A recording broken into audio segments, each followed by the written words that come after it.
Let's talk about the commercial market. I haven't tried to buy anything or raise for two reasons. One, to your point, like 90% of volume's down. And then two, raising capital right now is extremely hard. Much harder. Yeah. Here's the other problem. If you're one of these operators in trouble, you got two choices. You either have to sell, which is damn near impossible, or you have to refinance. And it scared a lot of investors and it scared a lot of people. But the right mindset to have is to get excited because, again, it's coming. Yeah. Opportunity is freaking coming, and there'll be exponential opportunities. But what do you think's happening with the real estate market, man? We're going to go right into it. Yeah. All right, man. Well, listen, I am very bearish, not because I think things are going to crash, although the last couple of years have felt a lot like 2006. Now, just to refresh your memory, and if the listeners have never heard me speak before, in 2006, my net worth went up $17 million while I slept. I had 800 houses. I had multiple apartment complexes. But then in 2008, I lost everything. I lost $50 million conservatively.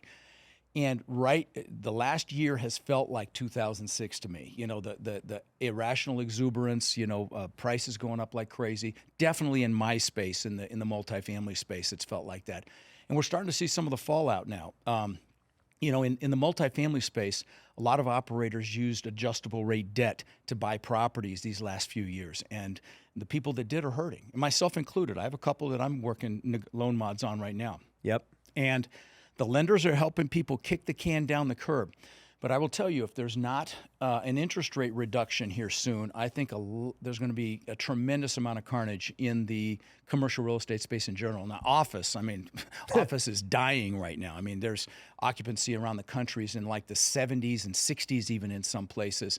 And these assets don't break even unless you're in the 80s or 90s. But let me read a couple headlines to you about what I think is coming, okay? Let's hear it. So, Fox Business, J.P. Morgan Chase, the CEO, Jamie Dimon, arguably the largest bank in the world. The only banks that are larger are Chinese state-owned banks. And he said that we're driving towards a cliff as this debt snowballs and we're looking at an economic hurricane. Clinton's chief economic advisor named Rubini, who predicted the last 2008 crash, said warns of a coming greater depression. That was in Fortune. The head economist at Citibank, Andrew Hollenhurst, said the U.S. economy is headed for a hard landing. Even Trump, love him or hate him, says we could reach levels of the Great Depression. That's a quote in Newsweek. Here's the thing. What's so scary about what's happening, and by the way, don't get scared by this conversation because we're going to talk about the incredible opportunities that come from all of this. But, we are now paying about $1 trillion a year in interest in this country, okay? And because of that, our national debt is going up $1 trillion every 100 days. Now, that may not sound like a big deal, but if you want to see how much $1 trillion is, Google a graph, like an image of 1 million versus 1 billion versus 1 trillion. It'll blow your mind how much money $1 trillion is. It'll truly blow your mind. And so, there's that. And then here's the other problem. In 2020, 20% of the currency in the world was in circulation, okay? In the last 4 years, 80% of the currency has been brought into circulation. So an additional 80% in 4 years if currency has been brought in the world. And that's so crazy. Yeah, I know. That's literally means things should go up for us. Wondering why there's inflation? Hello. Yeah. Literally. So in the entire history of the United States, the U.S. empire, since 2020, 80% of every dollar has been created. It's crazy. So we've printed 80% of the dollars. That's crazy. And so in 2020 we had 4 trillion in circulation. Now there's 19 trillion in circulation. So, and just a couple other pretty onerous headlines. This was about a year ago. A year ago, 20 million families were behind in their utility bills. 20 million families, not even individuals, okay, behind the utility bills. Elon Musk, direct quote, smarter than me, smarter than all. He's a smart son of a gun, okay? He says, they're lying to you. The crash is going to be much bigger than they say. So, again, I'm not trying to scare you. When I lost everything in 2008 and 2009, I wasn't prepared, okay? Yeah. I really thought that the gravy train was going to go on forever, and I think a lot of people have felt that way and maybe feel that way right now. But it's funny. I was around people. I was in a mastermind with Tony Robbins back then. I was around people that were killing it in that crash. Okay, but because they had prepared. Yeah. And so what I want to say to your listeners is, I think everything's going to go on sale. And I don't mean just real estate. I think, if you learn how to buy businesses, this would be a great time to learn how to buy businesses, because there's a ton of baby boomers that want to retire that are going to have a tough time selling their businesses if we have an economic pullback, like I believe we're going to. And of course, every asset class in real estate is going to pull back. And so if there was ever a time to pick your vehicle, meaning how you're going to take advantage of it, it's right freaking now. Yeah. And I know you've got your WealthCon coming up in July. Man, get your butt to Vegas to come to that for sure, because you'll have all sorts of speakers talking about all these different strategies for building wealth. Yep. And decide how you're going to capitalize on this. Learn it right now, because if you're trying to learn it, and I believe it's already started. I mean, we just closed on a $20 million asset in San Antonio at about a 40% discount. We closed like 3 weeks ago. Screaming deal. And so it's already starting to happen, but I think it's going to snowball, and there'll be some incredible opportunity if you're up to speed. You got to build relationships. You've got to understand how to evaluate deals. Yeah. All the things you teach, all the things I teach, but you got to get up to speed as quick as you can, because again, if we're in the thick of it, it'll be too late. Yeah. Like it was for me in 08 and 09. I mean, I just got crushed by it. Yeah. Not again. Yeah, I'm with you, man. So to give some perspective to the viewers, I started in real estate in 2010, so right after the crash, and I got to see kind of like the remnants from it. Great timing for you. Well, I mean, as an agent, it was actually terrible. Oh, you were an agent. Yeah, I was an gotcha. agent, and so like trying to sell a home that had already depreciated, 80% from its peak. You're like, dude, we're not making the average single family home in Vegas was $100,000. Wow. So my commission was $3,000. Wow. And nobody could buy because everybody had gone through bankruptcy. No one had money.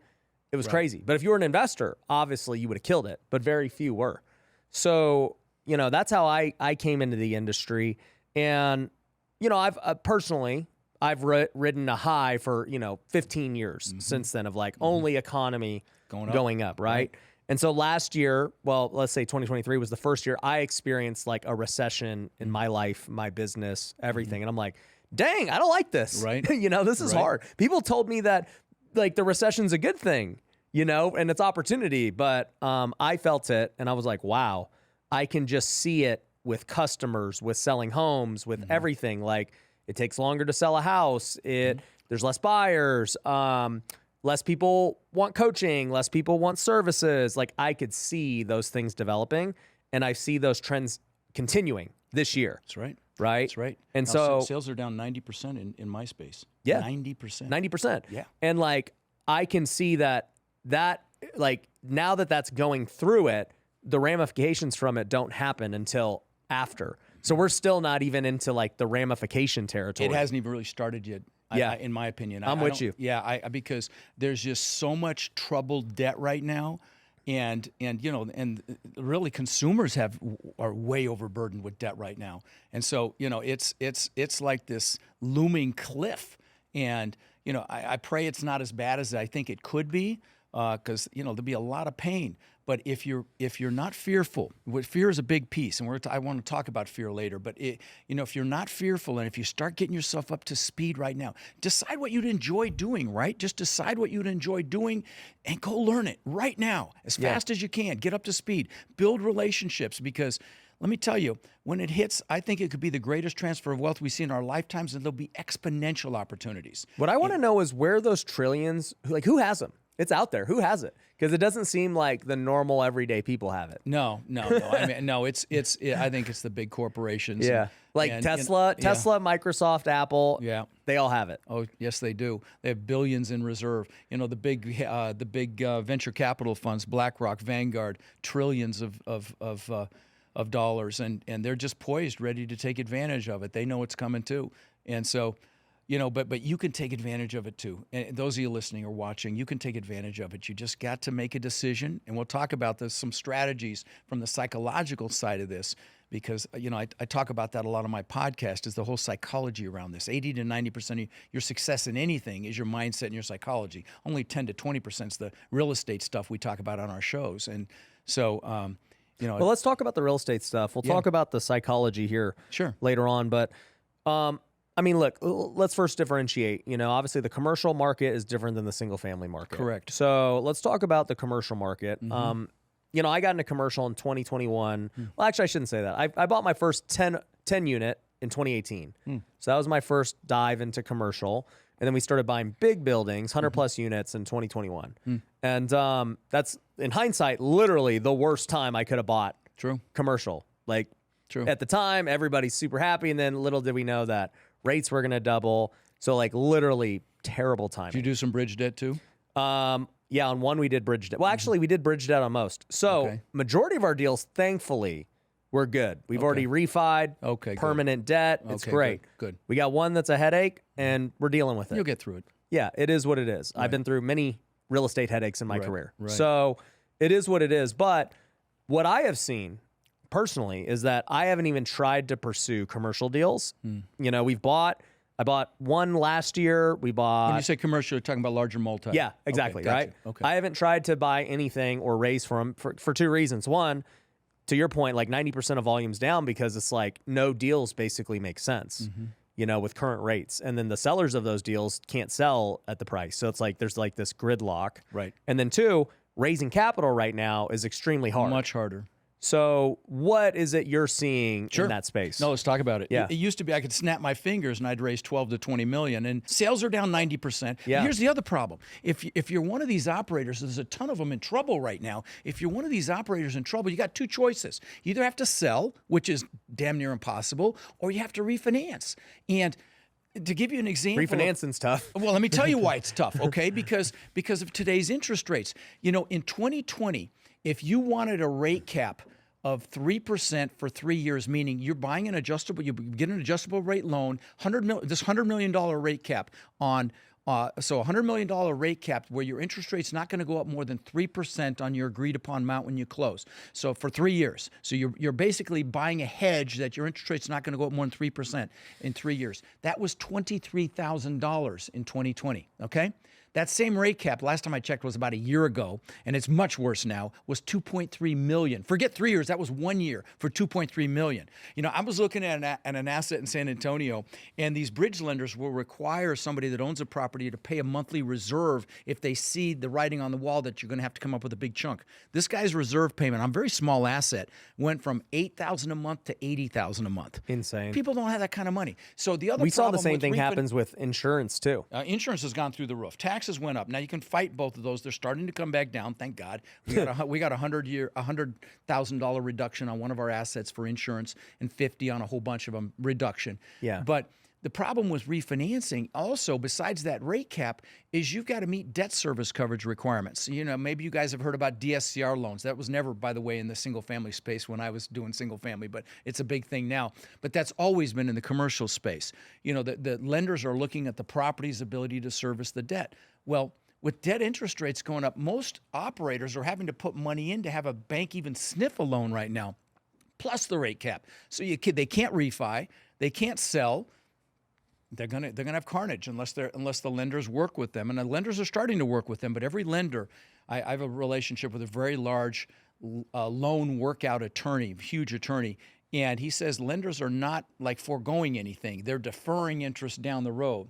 I mean, I think they're just kicking the can down the curb. So they know they can't foreclose. It's just gonna they don't destroy want to take everything. Them back. They don't want to take them back, but I think that's what's going to happen. There's so many people in trouble right now. So in my space, so there's a lot of opportunity coming there.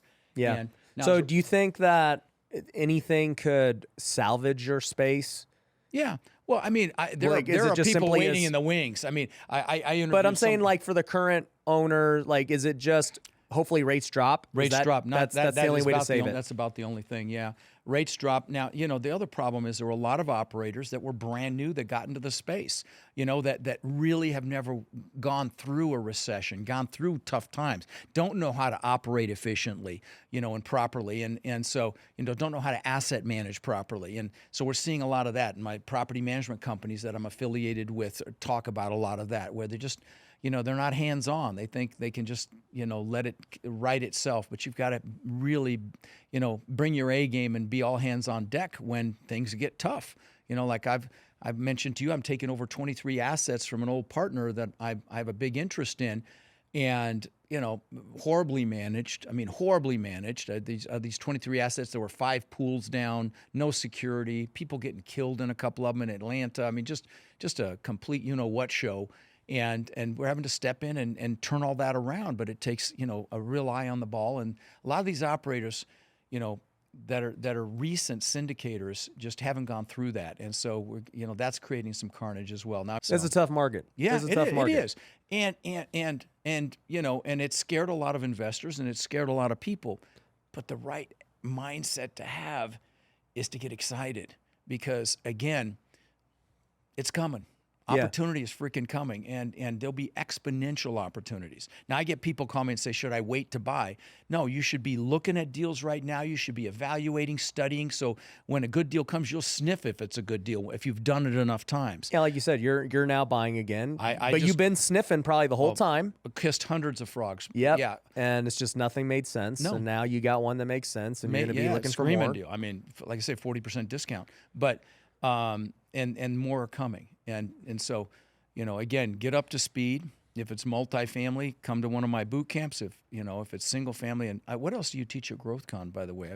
I mean, we teach real estate investing, wholesaling, all different types. All different types. Yeah. Obviously. Get to that. You were blessed to allow me to speak at the last one. It was a kick in the ass. Yeah. No, it was a fun time. Yeah. Inflation is crazy. Right now, $3 won't even get you a gallon of gas or a cup of coffee. But the good news is it'll get you my wholesaling blueprint and a trial to Wealthy University. You might be wondering, Ryan, what are those? Well, Wealthy University is our online community where you're going to be able to network with 6, 7, and 8-figure real estate investors and entrepreneurs. We have live calls every single week. You can come and ask me questions directly every single Tuesday, and you have access to all of our courses, all the recordings of WealthCon, and exclusive events. Along with that, you're also going to get our wholesaler's blueprint, which is going to give you all the scripts we use when we talk to sellers, all the contracts that we've used to lock up hundreds of deals, and you'll even get my contractor's guide, which gives you all of the materials we use in our house flips. And if that wasn't enough, I'm also going to give you a copy of my 2 books, The Wealthy Way and Flip Your Future. All of that will be yours for just $3 by going to wealthyuniversity.com. There is no better deal for $3, especially when inflation's on the rise. So instead of maybe getting half a cup of coffee, go to wealthyuniversity.com and go get the wholesaler's blueprint and your trial today. So speaking of that, what do you think about the single family space? I know it's not like your arena, but what do you think? Yeah, it isn't. I've owned 2,000 houses that I've rented long term, so it was my arena, but it hasn't been in over a decade, really over 15 years. But I from what I see, we have a huge housing shortage in this country. It's crazy. And right now there's an incredible disparity between what someone can rent for and what somebody's mortgage payment would be. So, I think I know there's a huge pent up demand, but for people to be able to buy, the interest rates have got to drop as well. And so, it's kind of a double-edged sword because they printed so much money, inflation's going to continue. I don't believe they can stop inflation. We'll see. Yeah. Maybe they'll lie about it. They've lied about it before, but they can't lower the rates until they see inflation start to drop. So I don't know. It's kind of like, what's funny is you mentioned the disparity between your mortgage and rents. Right. So like right now, my house, I'm actually thinking about selling it for 2 reasons. One is beautiful home, obviously, like, I love it. But, I've got 7 figures of equity. If I sell it, that's instant cash. 2, I'll get some tax-free gains from selling it, being a primary. But 3, and this is like the main one, is like I look at what I could rent and still like the luxury price point. I could go rent inside the country club where I want to be, where I'm a member. And dude, I could literally rent a better house for less than my mortgage right now. And you'd have a lot of cash in the bank. That's what I'm saying. Let me tell you something. And I'm like, man, I've never thought about renting a primary, but the more I think about it, the more I'm like, why wouldn't I? You've had Grant Cardone in this seat too many times. He's the guy. Yeah, and Grant has told me it many times. Right. And I'm like, Grant, dude, I ain't buying it. But the more I think about it, the more I'm like, it actually makes a lot of sense. Now, he did buy a couple of homes now, so I kick him in the butt for that. But I will tell you this, if you can sell it. Now, Right. if you can sell it. But, you know, whenever there's a crisis, cash is king. Yeah. So if you're listening and you have some cash, or you can liquidate and get in some cash, get in cash right now, or have access to cash. Now, at my boot camp, I teach Could you be how a to raise HELOC. money, Yeah. you know, and, you know, you and I have great platforms, but, you know, if you don't have a platform, you're going to need to learn how to do that. So you need to learn. So you either have your own cash or you have access to cash. And that's super important in what's coming. And I will tell you, it's not going to be finding the deals, which has been the hurdle these last few years. It's going to be finding the money. That'll be the hurdle. I agree. So you focus on that, and you'll be golden. Can I plug my boot camp for a second? Yeah. Okay, so it's July 13th and 14th. It's virtual. I don't sell anything there, so it's 16 hours of training, nothing being sold. And if you use the code Ryan, you can cover $97. So tell me your freaking excuse. 2 days of training for $97, and you can do it at home in your underwear. But if you go to rodslinks.com, rodsplural.com, and just go to the bootcamp site and put in, when you check out, put in the name Ryan, because the price is quite a bit more than that now. And you come for $97, and there's all sorts of other free resources there. My podcast link is there too. I hope you'll check it out. But it's the largest in my space, in the commercial real estate space. But yeah, decide how you're going to capitalize on what's coming, and go learn it right now. You know, I wish there were two of me, because I would have a second Rod learning how to, getting ready to buy businesses, because I really believe that's going to be an opportunity as well. Now, are you in other asset classes besides multifamily and single family? Are you doing anything else like self-storage, mobile home parks, anything like that? Nope. No? Just Okay. multi and single family. Yeah. Yep. Stay in your lane.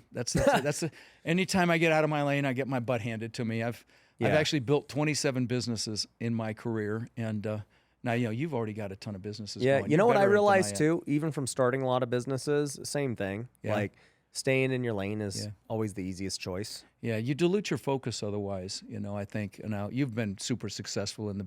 I think you have 8 businesses. I was really shocked when I came in and saw all those signs on the wall. Very, very impressive. Thank you. Yeah.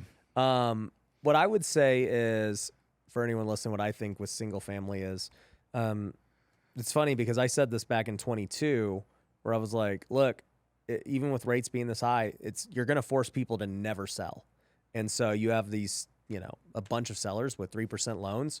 Why would they ever sell? Right. I mean, like they're never going to see problem. that again. So there was already a housing supply shortage. Right. That made it even worse. And so now, volume's way down, but prices are not going down. No. Because And I don't think they ever will. I don't either. I don't think houses ever become affordable. Well, I'm sorry to interrupt, but I don't want to forget this thought. So, guys, inflation is here and it's going to continue, okay? If you buy a property, I don't care what it is. I don't care if it's office. Well, don't buy office, God no. But any other Anything asset, but office. anything but office. But you buy it, you're going to lock in your debt, okay? Your debt's not going to go up, okay? Yeah. But your rents are. And these properties are valued based on a multiple of the income. So as your rents go up, the values go up. So I don't know what you can buy that inflation helps you besides real estate. I mean, maybe gold, but not as much. But yeah. So even houses right now. I mean, if you can find one that makes sense. Well, you can always refi later when rates do go down. That's right. Buy it because it isn't going to go down in value. It may if there's a crash temporarily. But we already had that. Yeah. Like we really? had that, in 22 to 23. Really? Like here in Vegas anyway, in a lot of markets, like we had about like a 10% correction. So I think our median price in Vegas was like 450. It dropped to like, 400, 390, right? But now it's already back up. Really? To almost 450 again. So we basically had a year and a half little mini dip, but it was mini. Well, let me tell you, you talked about the crash here in 2010 and how houses were $100,000. Yeah. My portfolio, and I get hate for this all the time when I talk about losing $50 million. They're like, you were over leveraged, you borrowed too much money. No, I was at a 30% loan to value. Okay, I only owed 30 cents on the dollar, and I still had my butt handed to me. Okay, That's crazy. Now, what's crazy? The reason I brought that up is by the end of 2009, my portfolio was upside down. It dropped more than 70%. So crazy. that happened in that crash. Our crash was 10. 10%? Well, no, I'm saying like right now, the last 2 years. Right. Yeah. Okay. No, in Vegas. Vegas was just as bad as Florida. No. I'm saying in 2008, Vegas's crash was like 80%, right? Well, there you go. But I'm saying in 22, when rates doubled, we had a 10% decrease. drop. Like it wasn't crazy. And it's rebounded already? Yeah. Wow. Yep. Is that just in Vegas, or is that more of a national thing?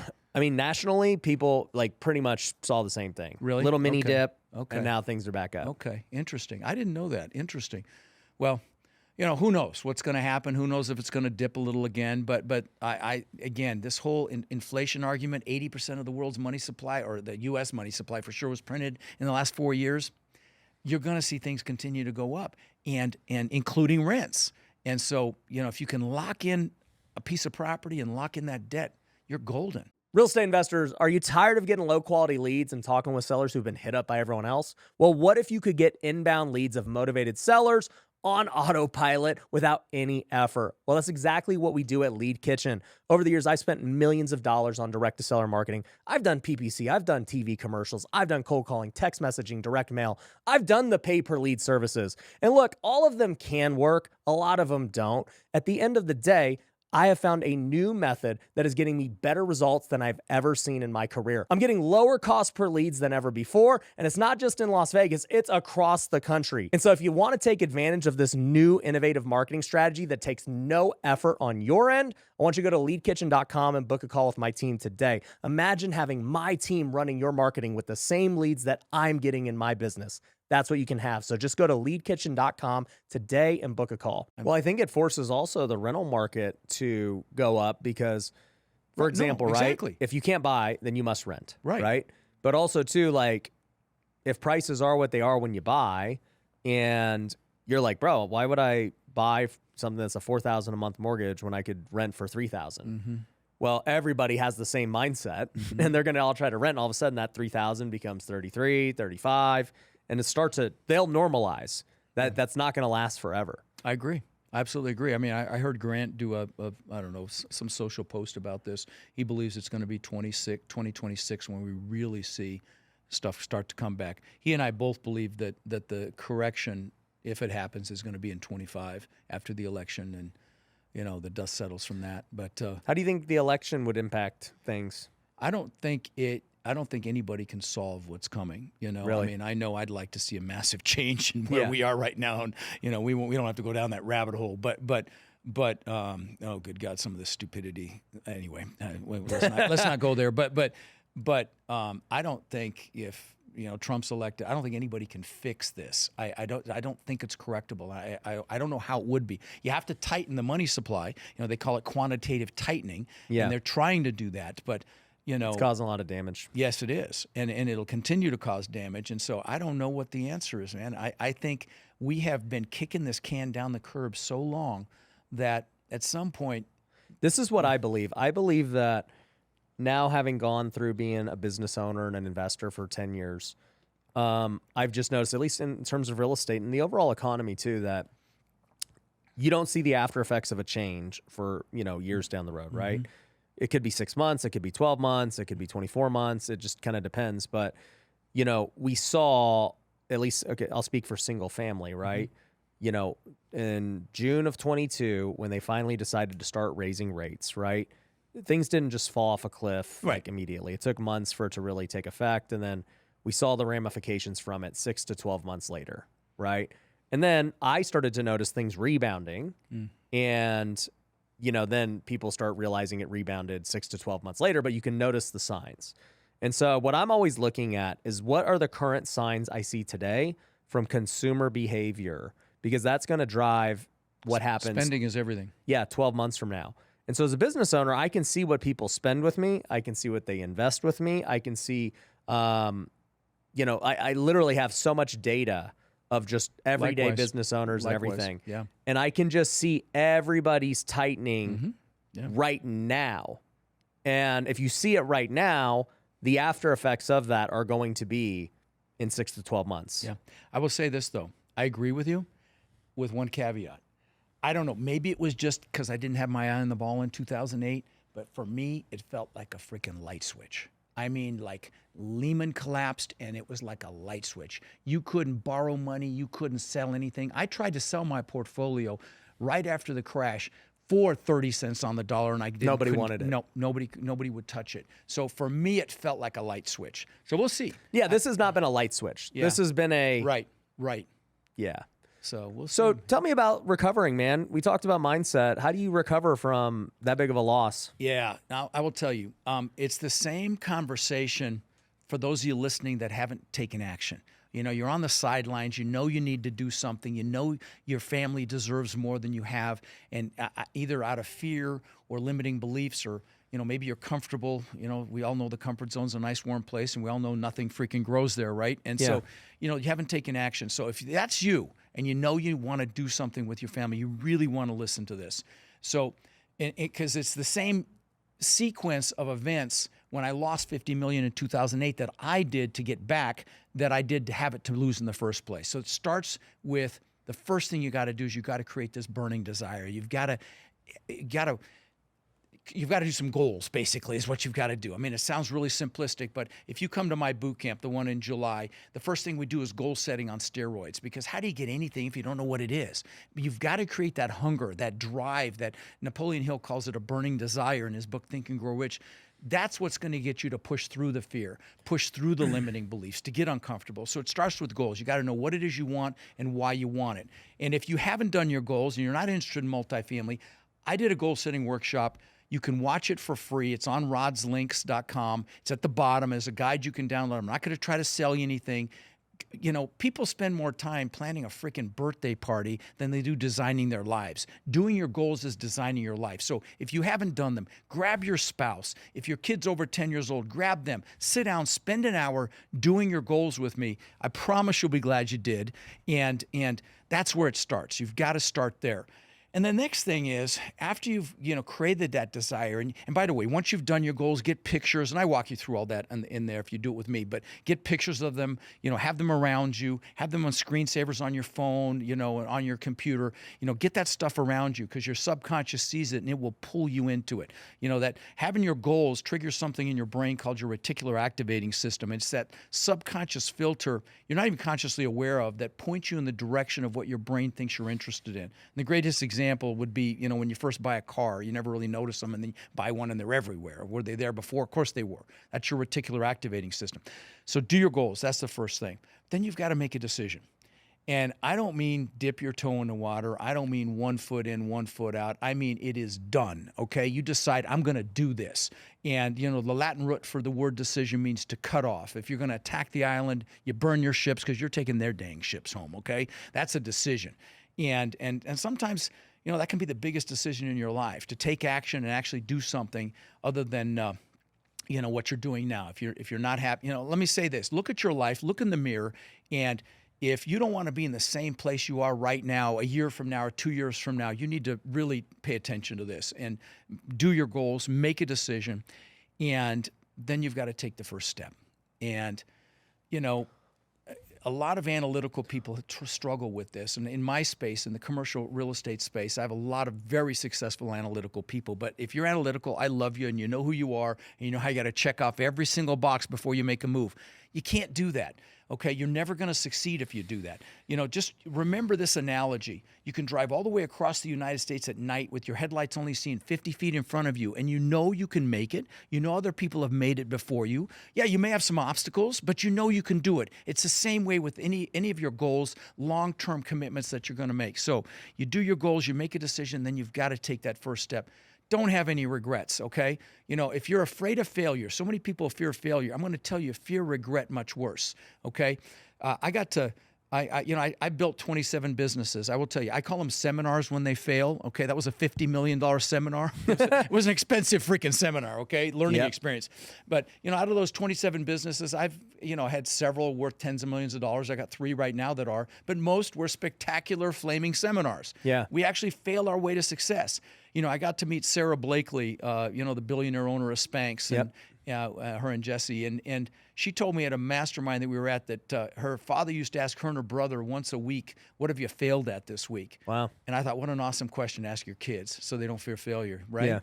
Yeah. And so, again, fear regret. And here's a great example of this. There was this nurse in Australia, a hospice nurse, that took care of patients when they were about to die. And she asked him a question, Ryan, and the question was, do you have any regrets? And she asked him right before they were going to die. And she wrote a book about it, something like The 5 Regrets of Dying. Her name is Bronnie Ware, if you want to look it up. But the number one regret was not living the life I could have lived, living someone else's life, not doing what I know I'm capable of.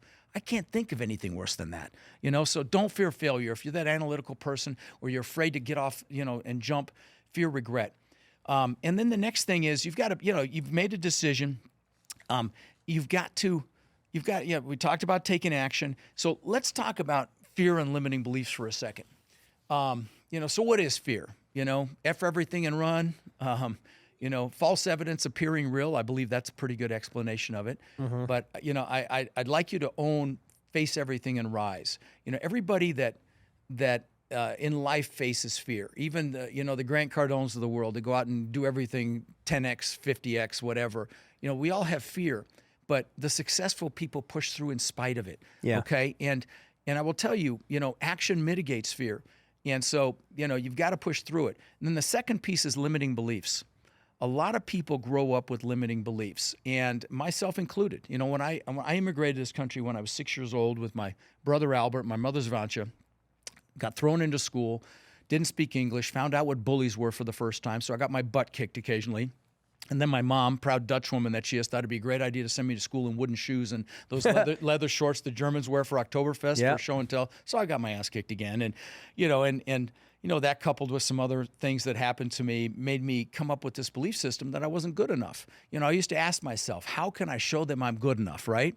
And a lot of people have these limiting belief systems. I'm not good enough. I'm not smart enough. I'm not analytical enough. I'm not strong enough. And, I'm not old enough. I'm not young enough. Whatever. Here's the thing to remember. There's a reason the acronym for belief systems is BS, because 99% of them are BS. But, we believe they're real. So if you're listening and you've got one of these limiting belief systems, here's what I suggest you do. I'd suggest you drag it out into the daylight, look at it with your adult rational mind, and recognize that it's BS. It's not real, but you got to do it consciously. I used to be afraid to raise my hand in front of 15 people, and I spoke in front of 1,000 at your WealthCon. I speak in front of thousands of people a year.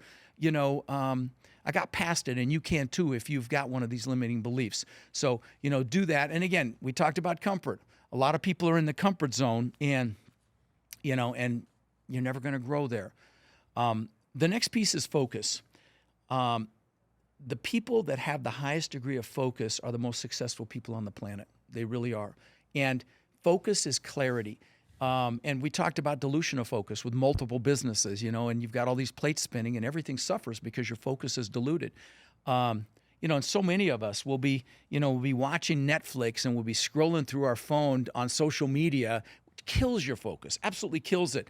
And, I'll tell you, a couple of the podcasts that I listen to, this is an example of this, are Joe Rogan and Tim Ferriss. Yep. To try to get both sides of the aisle. I'm definitely on the Joe Rogan side, but Tim Ferriss interviews the best of the best in the world. I mean, my podcast has been downloaded like 22 million times. I think for both those guys, probably that's a weekly download, Mm-hmm. But Tim Ferriss interviews the best of the best in the world, like the best athletes, Michael Phelps, NFL, NBA players, best actors, Jamie Foxx, Ed Norton, Hugh Jackman, Arnold, billionaires like Ray Dalio, heads of the biggest companies in the world like Zuckerberg, Facebook. And he deconstructs their success, right? He takes a look and deconstructs how they became successful. It's fascinating conversations, very intellectual, intelligent conversations. But I started to hear a pattern. They almost all meditate. What does meditation enhance? Focus, right? So focus is power. And so I would tell you, pay attention to that. Also, what you focus on is critical. When I lost everything in 2008 and 9, it would have been real easy to focus on that, and I would have been stuck there. That would have been my story, right? I get students that call me, well, not students, my students know better, but I get people out of the blue that call me and say, how do I get out of student loan debt? I'm like, wrong question. How do you make so much freaking money? The debt's irrelevant is the right question, right? Right. They asked Mother Teresa if she was anti-war. She said, no, I'm pro-peace. Yeah. Right? It's the same Different way type of looking conversation, at it. right? Yeah. And so, your focus is super, super important. Yeah, I think a lot of people, and especially in today's world, they want to focus on the negative because that's what the media wants you to focus on, and that's kind of what you're alluding to. It's there's two sides to every coin, right? I mean, side one is there's the good side and the opportunity from a recession, right? And then side two is, oh, it's a recession, like I don't want to get in, it's scary, it's whatever. And that's a great example. I mean, it's just like for me, I learned it throughout my years of playing baseball. 7 out of 10 times you fail and you're amazing. And That's right. so I'm just used to failure all the time. And it cracks me up because I will see people who are like, well, bro, you failed at this. And I'm like, yeah. What do you mean? And they're like, aren't you ashamed? I'm like, no. What do you mean? Like it's part of life. Here's the thing. Here's the thing to remember. Yeah. And this is a really critical piece. You may have had a vehicle that failed, but you're not a failure. Correct. That's the critical piece, okay? Yeah, you may have a business that failed or an endeavor that failed. You may have a bad day that failed, but you're not a failure. That's the key piece. Yeah. And so, yeah. So, yeah, and so many people fear that, myself included. That's, that baseball for you was an awesome pre-frame for business, dude, because you see it. You saw that it doesn't matter. You can fail numerous times and still succeed. Yep. So, yeah, I love that. Love that example. Well, and I also learned in baseball, you play in front of thousands of fans every night. Right. You're talking about speaking in front of thousands, which most wouldn't even do in their lifetime. Right. Imagine doing it every night for 8 years. Wow. What a great pre-frame for you, man. You make errors. Everyone boos you. You do this and that. So it's like it cracks me up when the internet world will start yapping or something. And I'm just like... You mean the haters? Yeah. I'm just we both get haters every freaking day. It's but it cracks me up because I am used to literally direct hate in my face. Wow. Face to face. Wow. Not some nerd talking in the comments or making a video. In his mom's basement, right. Or even just some successful person who wants to hate. Right. Right? Yeah, it's sad that there's so much of that out there because I was shocked. When I guess that's a measure of success. And you and I, Grant, we all see it every day, literally every single day. But yeah, that's very interesting. But a lot of people just aren't prepared for failure or hate or any kind of negative thing. Yeah. And so my thing has just always been, I'm thankful I played sports. I think most people who have played sports that I've met just have tougher mentalities overall. Agreed. But yeah, I think at the end of the day, right, if somebody is struggling to get started, somebody's struggling to recover from a failure, right? I think what you're saying is true. You got to get clear on what you want, man. Well, they're not perceiving the failure the right way. Right. Right. At the end of the day, like you learn from everything, and I think you were even saying this before, you just recently had a relationship change. You're like, bro, I had to look in the mirror. Like it's on me. That's it. And I got that from Tony Robbins. Tony Robbins taught me, call them seminars when stuff, because that's really all it is. It's only a failure if you don't get your butt back up or you don't get the lesson, right? Yeah. But the next piece is you got to play to your strengths. And this is super important for those of you that want to take advantage of what's coming. Because, a lot of people tell you build your weaknesses. No, play to your strengths because your strengths are your greatest assets. And I would tell you, if you're going to get into MySpace, hire a line or partner for your weaknesses. Play to your strengths because when you're playing to your strengths, you're going to love what you do. You never work another day in your life. And you're in the quan, like Jerry Maguire, or the zone. You're really loving what you do. And the other key piece to that is you're going to be passionate if you're doing what you love. And passion is required to influence people. And I don't know if you can feel my passion when I'm talking about this stuff. I freaking love it. So you got to play to your strengths. And with that passion, you're able to raise money because, again, in what's coming, that's going to be harder than finding deals. So you're able to raise money, and so play to your strengths. Don't focus on your weaknesses. And just one or two more quick pieces. The other one is peer group. I talked about, when I was losing everything, I was in Tony Robbins' Platinum Partnership, and I shout Tony out all the time. If you can see him, just do. Trust me, you'll be glad you did. But I had him on the show recently. Did you really? Mm-hmm. Oh, congratulations! Yeah, man. he's great. Oh, that's awesome. He's awesome. Yeah. Anyway, so you I was in his mastermind, his Platinum Partnership. It was like over 100,000 back then. It's even more than that now. By the way, how were you paying for that after losing so much money? What was that like? I started in 2007 when I was rocking. Okay. Okay. The so last event I didn't go to the last event, which I really hate because it was at this the Crown Prince of Saudi Arabia's palace. Okay, which is just extraordinary, and I didn't go because I was just hiding under a rock from losing everything. Ashamed. Yeah. Well, not shamed really, just fearful, frankly. But the point in that is I was around people that were killing it in that crash, okay? They had prepared for it. They knew it was coming, and they were thriving. And they're like, get up, you puss, 50 million, schmillion, go make something happen. That's who you want to be around when the stuff hits the fan, right? You want to be around people that aren't afraid of success.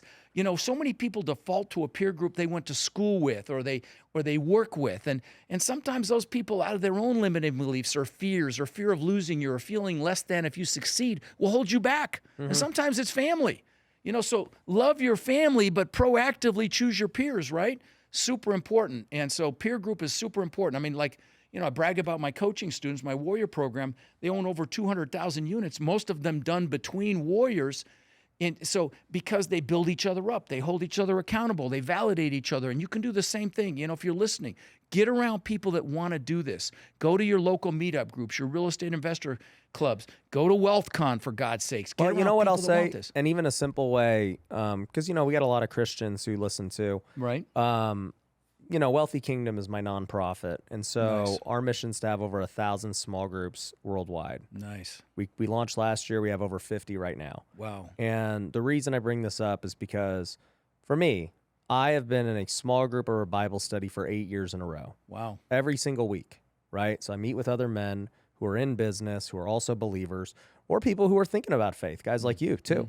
And it's like, dude, I can't tell you how much that group has allowed me to stay grounded and to have perspective when things are tough, right? Wow. When you're able to look at life and all the ups and downs of life and not just look at today and all the problems of today and all the oncoming problems that are coming, right? But you're able to have an eternal perspective and you're saying that, dude, you know what? At the end of the day, I know how this all ends. Yeah. I know how the story plays out. I'm going to be all right.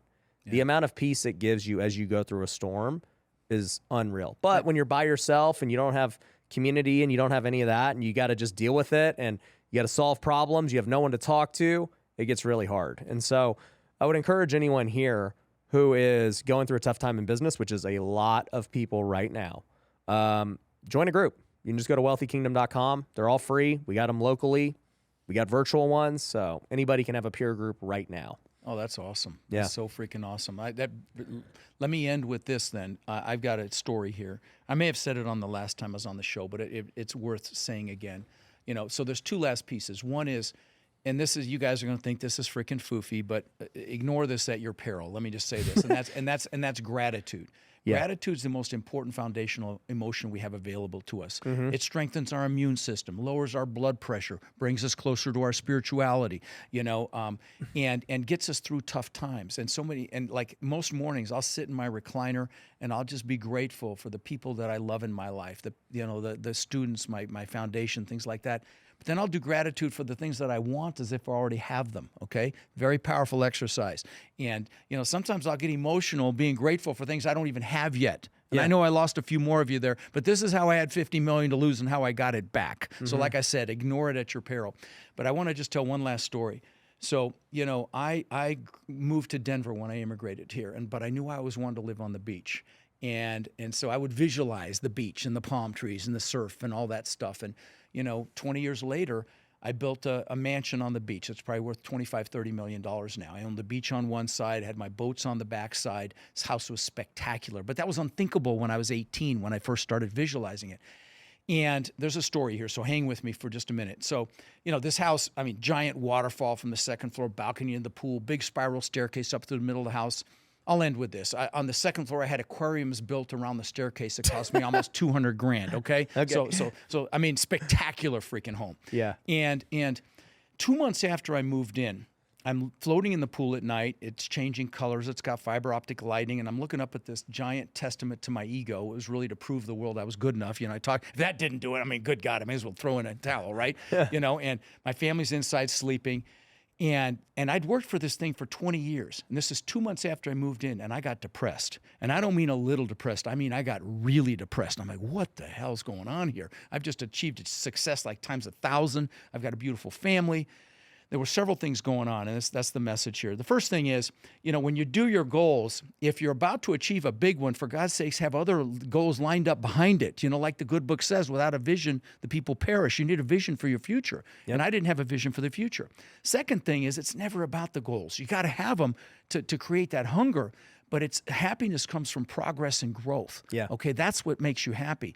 And so, if you do my goals at Rod's Links, at the end of that, I do a planning session. And part of that planning process where I teach you how to weekly plan is to celebrate anything you got done. Just to pat yourself on the back for a minute, because that's what makes you happy. When you have the setbacks and the failures, that the progress is what makes you happy, but you got to consciously acknowledge it. Yeah. But the big thing that was going on, Ryan, was I'd been totally focused on me. Rod, show the world I'm good enough. Show the world I matter. That's the year I saw Tony. First year I saw Tony Robbins. I went and saw him in Fort Lauderdale. This was 24 years ago. And I saw that he fed families for the holidays. And I'm like, what a concept. Do something for someone else. I'm embarrassed to say I had to be 40 to get that memo. But in the last 24 years, and this is not bragging, there's a message in this. In the last 24 years, I've fed over 150,000 children in my direct area. I've done tens of thousands of backpacks filled with school supplies to local kids. We're doing 2,000 here in August. It's coming right up. I've done thousands and thousands of teddy bears to local police departments for officers to keep in their vehicles if they encounter a child that's been in a traumatic situation, to help bridge that gap and comfort the child. And the reason I bring this up is, we've been taught in society, especially in the United States, that we shouldn't be happy until we've achieved. And if you give back in any fashion, you're happily achieving. And so Tony Robbins calls it the science of achievement versus the art of fulfillment. Achievement's a science. You want to learn multifamily, get your butt to my boot camp. You want to learn, what Ryan teaches, get to WealthCon. You should go there anyway. But fulfillment, because that's a science. Fulfillment's an art. You got to figure out what juices you. Like for me, it's kids. Yeah. Maybe for you, it's animals or the environment or the elderly. Give back right now. And don't say to yourself, it's because you have money. Yeah, well, you want money? Give back, because that power moves to those who serve, and that's the way God works. It's that whole tithing thing. And so, incorporate that into your life, and instead of achieving to be happy, you'll be happily achieving. Yeah. Let me talk about gratefulness and fulfillment. So this is something that I never was, I naturally did it, but I was never like, okay, so I've been on the opposite end of the spectrum of probably your journey, where I could care less about Tony Robbins and, all those different things, right? Right. I was just always like, dude, just be great. Just go out and dominate. Go improve. Love it. And, the things like vision boards and everything else, I was like, these are just like, whatever. Oh, you never did any of that? Wow. I just thought they were dumb. I just thought they're gimmicks, right? So anyways, probably, over 7 years ago, I read a book called Miracle Morning. Oh, yeah. And great book. I was like, fine. I will start implementing some of these principles. Like I was already doing half of them. I was already praying, which for you, you're talking about meditating, but I was always doing that. Right. I was already reading. I was reading my Bible every morning. Wow. And I was already working out, so that wasn't a problem. But other things like journaling and stuff, I was never doing. So I started journaling and writing down 3 things I was grateful for every morning. Wow. Good and I started this habit, 8 years ago. Yeah. And I kid you not, what it does is it makes you not think about you. Mm-hmm. The problem most people have is they're so selfish and self-centered that they think about all their problems, everything else. They're so oblivious to what's going on around them. I literally I watch people, and I'm constantly thinking about other people, and it helps me in all aspects of life. It makes me not think about me so much. It helps me think about, what do consumers want? What are their problems? How can I solve them? What businesses do they need? What's not being answered, right? But, I did this gratefulness thing, for You still do it? years. Yeah. So I actually developed an app. So it's called Wealthy Way app. You can go look it up. It's free. So it literally does my whole morning routine on the app. So you can write 3 things you're grateful for. There's a journaling section. There's a goal setting section. It does everything. So Nice. I made it literally for me. And then everybody else gets it. So I fill it out every day. Like if you were to, my app is on my phone right here in my morning routine section. Wow. And so That is so freaking cool, brother. I have like all that. And I also track my habits and other things. So anyone can get that. I don't even ever promote it. I should. That is so cool, man. I talk about a value. Holy cow, because that forces you to do it. And I wake up every morning. I go on the app. I write the 3 things I'm grateful for. I have 3 habits I am trying to do every day. So my 3 habits are right now, tell my wife I love her so I don't forget, practice golf every day, and then pray as a family. So I want to pray for the entire family together once a day. That's beautiful. And then I have my 3 weekly goals, And so I set goals every single week for like, hey, I have a million things going on. What are the 3 most important things I must do this week to push the ball forward? It's the Pareto principle. There's always that 20% will get you 80% further, but you got to identify. I got a million goals. I got a million things that need to get done. Exactly. But I'm like, me personally, what are the 3 things I got to do this week? So I do that every time, and so that's been great. But one thing I want to add about fulfillment and purpose, because you were talking about it, and I think this is a question that... Can I interrupt for 1 second? Yeah. I want to hear that. But you said something that I want to... If you're listening or watching and you see yourself get depressed a lot, I'm going to tell you, if that's the case, you're looking at yourself. And if you want to get past that, you've got to focus outwardly.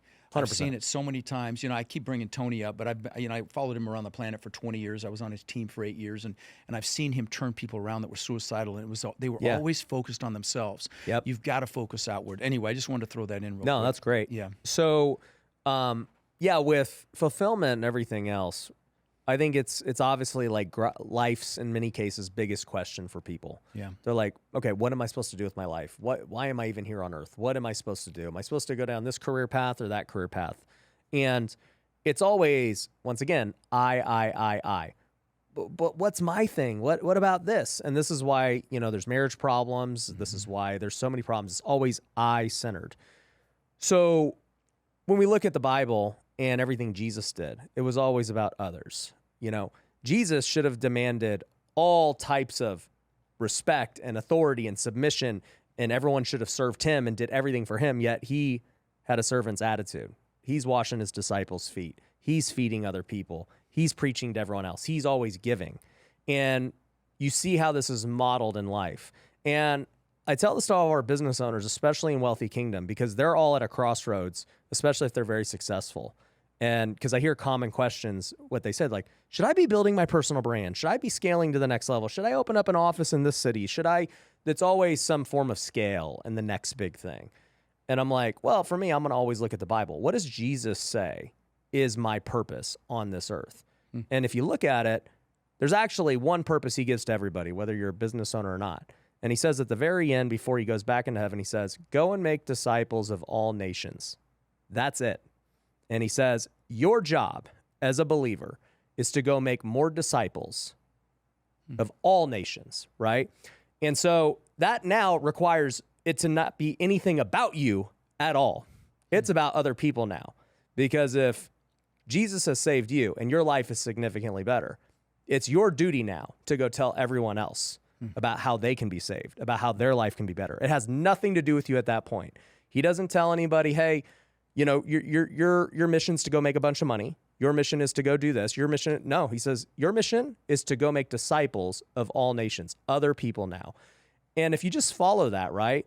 If you had something so great happen to you, you wouldn't want to hold it for yourself. You would want to go tell everyone else about it, right? And he's saying the same thing, but he's not just talking about how it's going to fix your life today, but how it's going to fix you for eternity. And I've thought about that a lot because I'm like, how does that apply to my life today? And this is where I think you can start applying it in maybe a more selfish way, is that, okay, if my job is clear, it's to make disciples as a believer, then I need to go make disciples with whatever God has placed me in. So that's talking to you. That's talking to this guy. That's talking to people at WealthCon. That's talking to, all the people in my vicinity, my employees, the people that he's given me stewardship over.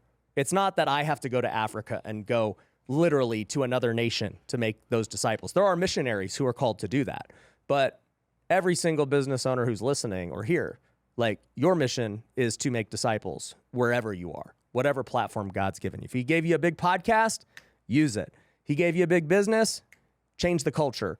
He gave you you're an employee and your coworker is depressed, they have anxiety, you know the answer, that's your disciple.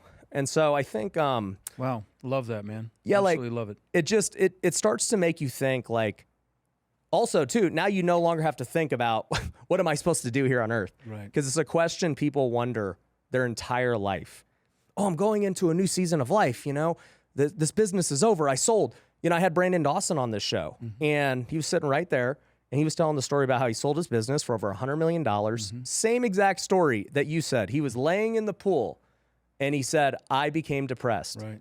I watched the money go into my account. $100 million got wired, and I was depressed. Right. And I was depressed for years. And I tried to cope with it by playing golf and going on trips and doing all this crap. And he's like, but I was empty. And he's a sharp guy.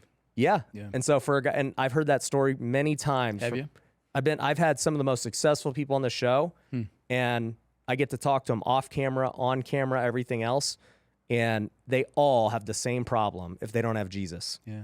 That's what it comes down to. Wow. And I'm just like, man, dude, they can listen to me or not. I'm not as successful as them, but I got more joy. I was telling you before we started recording how impressed I was with you, and I told Tiffy this as well. You know that, you practice what you preach. You know, and there's so many hypocrites out there that hide under the veil of Christianity or religion and use it nefariously, frankly. And I just experienced that, and I told you about With your that. partner, yeah. Yeah, but you. No, you're the real deal, and it's very impressive. Yeah. No, I appreciate that. Yeah. Well, bro, once again, man, it's always an honor to have you on the pod. It's thanks, an honor to brother. have you at WealthCon. Guys, we're going to go link to his boot camp. Yeah, go to Rod's links. Go to Rod's links, or if you're driving, text the word links to 72345. Just remember the code Ryan if you want to come to my boot camp. And there's tons of free resources there. There's like a couple dozen books. I think that may be an exaggeration, but there's at least a dozen books, and they're best in class. They're not like crappy pieces to get your email address. They're really good. There's a ton of free resources there as well. Rod's links. Yeah. Yep. I love it. So, guys, commercial real estate, go check them out. Huge opportunities coming. Yeah. And make sure you're subscribed. So, we'll catch you on the next episode. Peace.